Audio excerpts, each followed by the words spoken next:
আলহামদুলিল্লাহ আমরা আপনার আজকে সারাদিন কাজ হয়েছে। এখানে ভেকু দিয়ে প্লেনিং এর কাজ করা হয়েছে।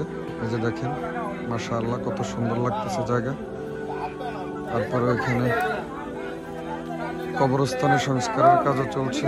সংস্কার বলতে সংস্কার না, পরিচ্ছন্নতার কাজ চলছে আর কি।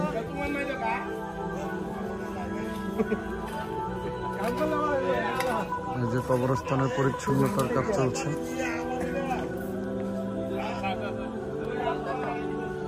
অনেক সুন্দর হয়েছে জায়গাটা।